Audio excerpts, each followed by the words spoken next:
Welcome to a special bonus episode of the Passive House podcast, recorded at North American Passive House Network's conference, Passive House for All, in June 2021 in New York City. In this, the 9th of 18 interviews we recorded amidst the hustle and bustle of the conference hall floor, I chat with Shannon Pendleton of Sanderson Sustainable Design and co-host of Passive House Accelerator Construction Tech. A couple of quick thank yous before we get started. First, thank you to NAPHN for putting on the conference and for partnering with us on these interviews. Second, a big thank you to our sponsors who make all our work at the Accelerator possible. Our founding sponsors are 475 High Performance Building Supply, Baxtingby Architects, Glavel, Minotaur, Mitsubishi Electric Train HVAC US, Partel, RDH Building Science, Rockwool North America, Stocorp, and Zola Windows. Our champion sponsor is SIGA, and our stakeholder partner is NYSERDA, the New York State Energy Research and Development Authority. With that, please enjoy my interview with Shannon.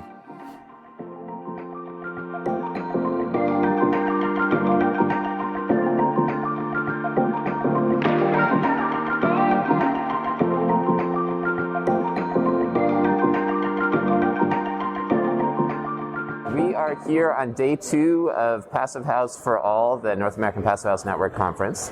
And I am joined by none other than Shannon Pendleton, who is the principal at Sanderson Sustainable Design. She's also the co-host of Construction Tech Tuesday and has been at the conference and been taking in sessions. And so I'm really looking forward to hearing your insights today. Thanks for being here. Thank you for having me. It's really fun to be at a conference in person, and hi to everybody out there. I wish you were here with us in person. It's really great to be able to be in 3D. So Zach and I met for the first time, and he's a lot bigger when he's not on the screen. It's been really fun to connect with people in person, definitely. It's so awesome. So tell me, what have been your kind of the key takeaways you've experienced so far? I mean, we're about midway through the conference at this point. Well, I love the theme of the conference, Passive House for All, right? And when I think about that in relationship to integrated project delivery, which is really where Nessie took their conference, it's the same message. And I really like the idea that all of the sessions that I've been seeing seem to be converging around scaling this up and using IDP and Passive House to make it available to everybody. Yeah. So for me and my past year, these sessions are helping me integrate how I can do that best. And for me, that's really prefabrication. Yeah. And to be able to do that on a small scale as a small designer is exciting because it gives me more power, more control, and it puts me in the construction site. So I just watched a session on schools, and it was the same thing, but just a more macrocosm of my microcosm. It's really nice. Right. Yeah, that session was with Archetype, the UK-based firm, right, with on the school work that they're doing, and yes. Super inspiring stuff. And also, I was struck. So I was able to catch the beginning of that session, and was really struck by she emphasized the idea of sufficiency in buildings. So not designing for what would be nice or what you think you want, but really designing for what's essential, given that resources are scarce. And then also her conviction that cost is just one of the many parameters you think about, and if you focus on Passive House and delivering it in an efficient way, that there's no reason that Passive House buildings need to be more expensive than conventional buildings. And that might vary based on building type, but certainly at the scale of buildings that they're working on, they're delivering those at cost parity with conventional construction. And then providing all this amazing indoor air quality benefits for students, and it was a really powerful presentation. It was fun to see. Absolutely, and that's one archetype that is pervasive through all of them. The cost that they delivered schools for was incredible. Yeah. And if they can do it there, we can do it anywhere. Yeah. And that's kind of the theme that's been echoing around all of these sessions is we're tunneling through the cost barrier. Right. So if it doesn't cost more, why aren't we doing it? If Passive House isn't the thing that makes a building more expensive, why doesn't it apply to every building? Yeah. And how can we make it apply to every building? Or at least use the instruments at our disposal in private industry for lending, or public policy for coding or taxing, to make it for all. Yeah. Because if it doesn't cost more, everyone does deserve it. We know it's healthier. We know it's safer. It's more resilient. And if we can work together and bring in complexity where it's needed and get rid of it where it's not, we can deliver it. We're really becoming mainstream. Right. We're watching it happen right now. It's so exciting. Yeah, it is exciting. It is really exciting. Another takeaway I had from Archetype's presentation was the idea of imagining and creating buildings that you could imagine, and in this case schools and university buildings, that you can imagine Greta Thunberg enjoying being at, that recognizing that the next generation is not going to be satisfied with the status quo in buildings. And so, that we need to be thinking about that and designing for those occupants and students. So that is also very exciting. The connection between youth climate movements and the work that we do it's cool to see that as well. It's really cool to see that, because our culture in the past year has changed so significantly, right? We've got systemic racism, we've got COVID-19, everyone working from home. It changed our industry. But architecture and design have always been a comment on what's happening in the culture. So what it did to our industry is what it did to the culture. We had to look inward, and we had to work outside the office. What used to be a communal experience where you have someone overseeing your work is now an individual experience where you have to be self-motivated, right? And then an anonymous feature that you have when you go to work. Your family isn't there, your dog isn't there, your living room isn't there. Right. And then on Zoom to work from home and to have all of that with you.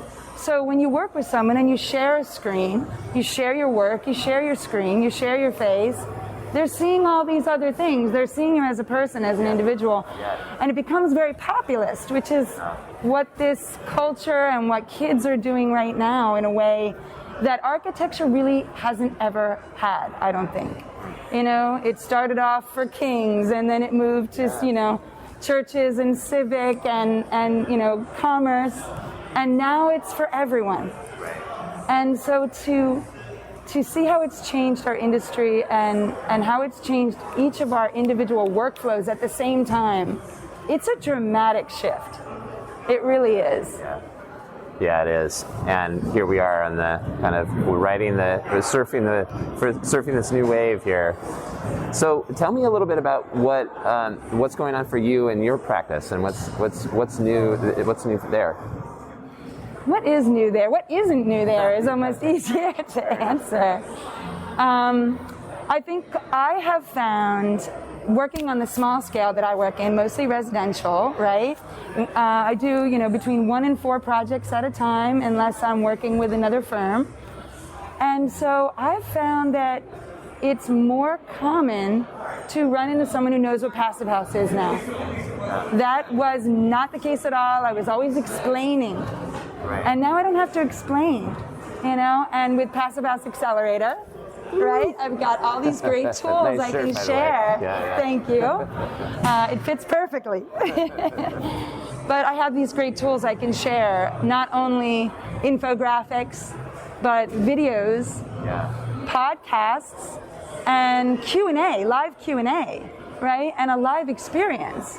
And so that global piece, right? It got so big from such a small space, all of us in our rooms alone, getting together with the entire world, weekly or bi-weekly, to explore this. So that really changed my practice, because it brought me more information in a very different way than I'm used to going out and getting information. And the sharing culture that it created also really, really changed how I work, because before people didn't share their details, you know, and they wouldn't, they were just a little more exclusive. And now it's more inclusive, it's more shared. And that's really, really a big difference. So I find that I have even builders now who wouldn't go for anything sustainable, calling me and asking me, hey, I have a client who kind of is interested in going zero energy, and you're still into that green stuff, right?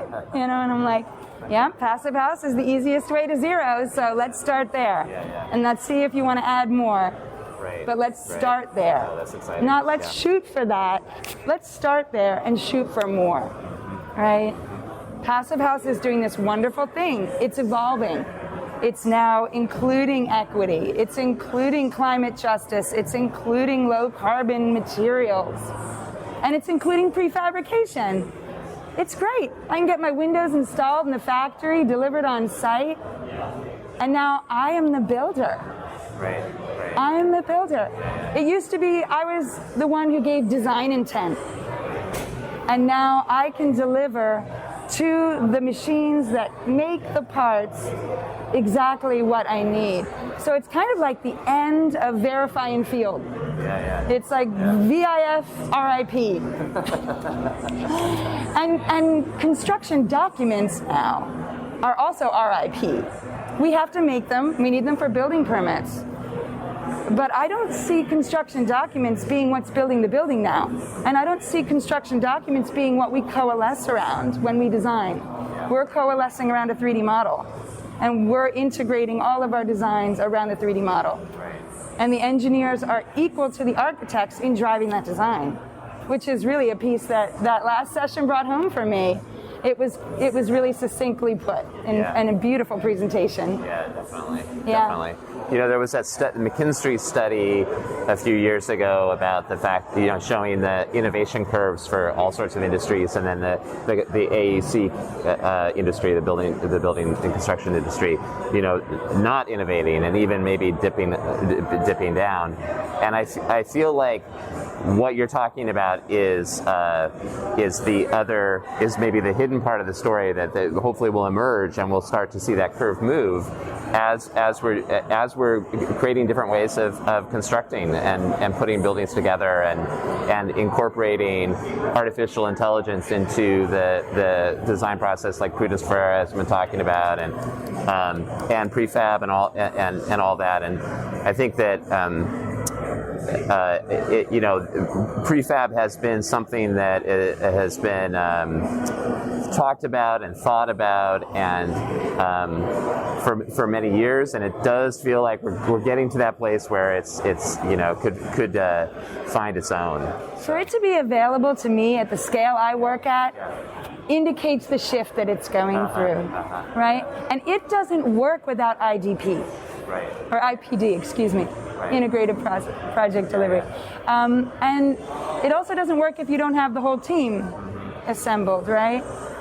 So I think what Prudence is doing, and what some firms, since I'm near Philadelphia, I have a lot of Philly experience, and like Kieran Timberlake there, they not only design buildings, they design the software they use to make decisions about their designs of those buildings.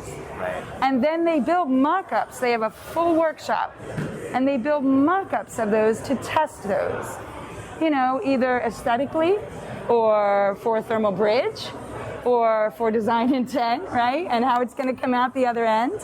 And that's exciting, right? So watching them use Grasshopper or Ladybug or, you know, some kind of Rhino-based platform, and then to hack into it, to make it do what they want it to do. And now they have a ton of iterations.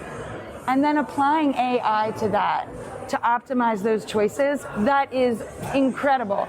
So even like at my scale, I want to do that, and I can. I don't have to be a big firm to do that. And then you can deliver to a builder who really just wants to put everything together on site perfectly. Pieces that go together.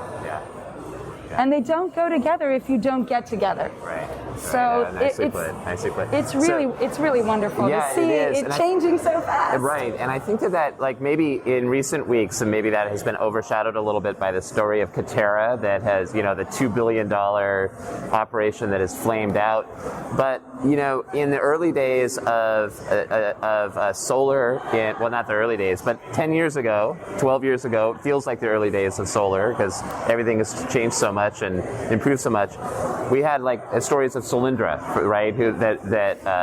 That flamed out as well. But meanwhile, the entire industry is still of solar energy was still innovating and growing in different ways. And so some big players may come and go, but the overall story was one of innovation and progress. And I think that what you're describing is there are a lot of parallels there with what's happening now. That yes, we see the headlines about the big boy that went down, but meanwhile, if we're able to actually have individual practitioners be bringing this into their practice, then absolutely there is something really powerful there. So this is the black swan moment in the good direction, right? Because we all know once we see Passive House work, you can't unsee it. Yeah.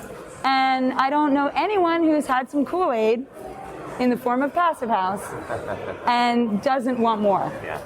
So if we are exponentially moving this forward, either through AI or through better tools, better design tools, newer workflow processes, newer project delivery processes, it's only going to extrapolate. Right? It's only going to get better. Yeah. I'm very excited. Yeah. We're lucky. Yeah, definitely. It's a real opportunity. Definitely. Yeah. So this has been wonderful. Is there anything else you want to add about the conference? What you expect? What you're hoping for today, or any other messages? Mark and Sean were here. Yeah. Sorry guys, we miss you though. We miss you. Yeah. But other than that, I'm looking forward to the rest of today and the building tours. I can't wait to see Sendera Verde. Yeah, I know. Me too. I'm really looking forward and to Michael's that. projects. They're going to be great. Yeah, definitely. Awesome. Well, thank you, Zach. Yeah, thanks, Shannon. I hope you enjoyed that special bonus episode of the Passive House podcast. On behalf of everyone here at the Passive House Accelerator, thank you for listening, and stay tuned for more on the Passive House podcast. Thank you. Bye-bye.